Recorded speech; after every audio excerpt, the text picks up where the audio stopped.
Hi everybody, Ruben Jaiblad here, Editor-in-Chief at Favio. It's great to be with you once again.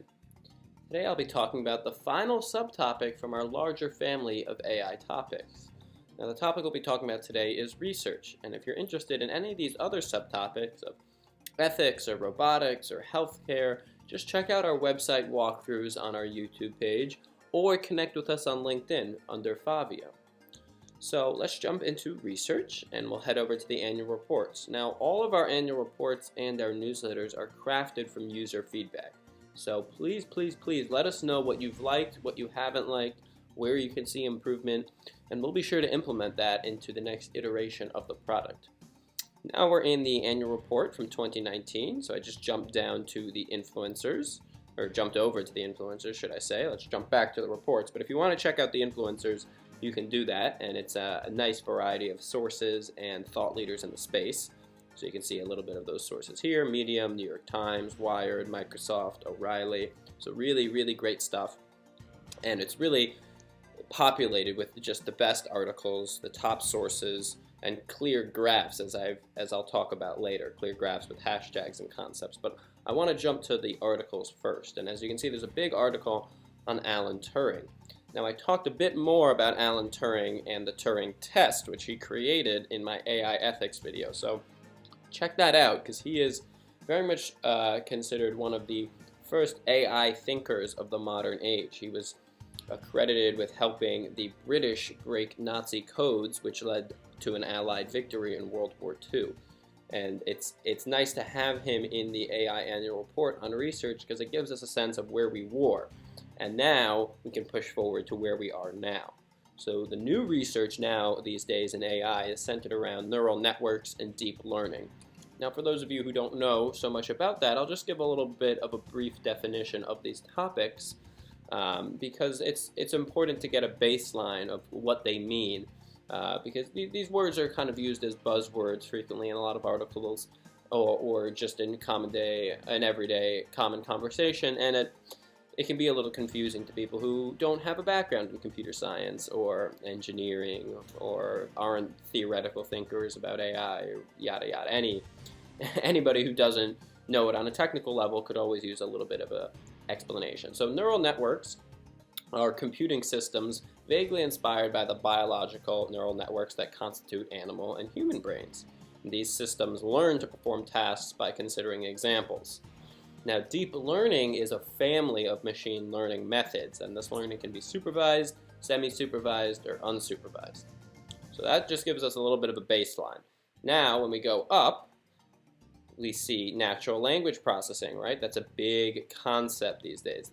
That's kind of one of the most popular applications of AI, because it's one of the most effective and it's one of the most market ready. That's a big thing with AI, is that it doesn't mean a lot to the average consumer unless it helps them achieve something on a daily basis cheaper, or it overall improves their user experience in a certain way and they're willing to pay for it. But just saying that you have AI-powered tech doesn't really mean a lot to people. It's really about what it can do. So natural language processing is one of the biggest applications we've seen, and Speechmatics, founded in 2009, was one of the first AI companies doing that. It's a British company.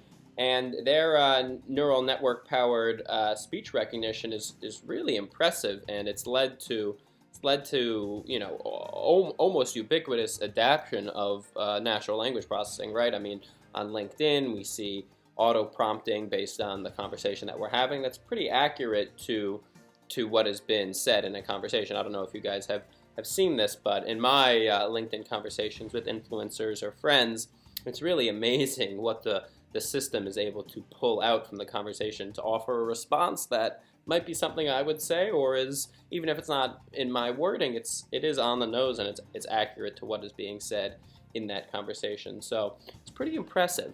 Now, there is also some pushback on AI and deep learning and neural networks, and we see that a little bit in this annual report. So there's a couple of great articles. Now this one, are deep neural networks dramatically overfitted? This is a great one, and it brings up Occam's razor, which is a very important philosophical idea.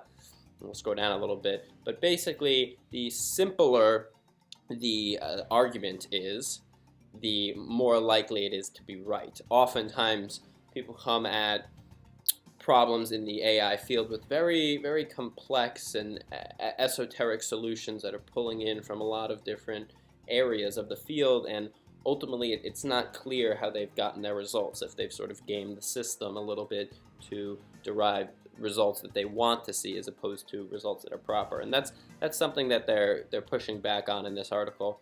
And it's a long paper, so check it out if you have the stamina for it. But it's very knowledgeable, and there's some great insights in there. And then a little bit more of a easy to understand format is this AI is a Lie from O'Reilly.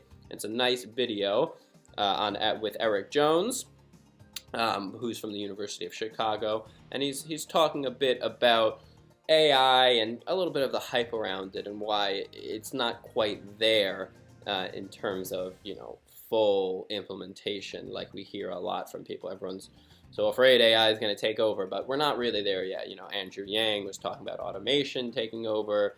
It's just important to pump the brakes a little bit on that kind of talk and really dive into what is going on nowadays, because it's different from what pop culture figures might be saying.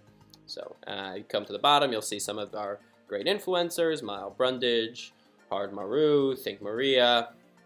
So it's just full of really, really smart people, and it's a healthy balance. Microsoft Research, DeepMind AI. So it's really everybody in the field who's talking about it and filtered by their trust level. So that's all for me from Essentials here. It's been a pleasure walking through the subtopics on AI, and I'll be back with another video soon.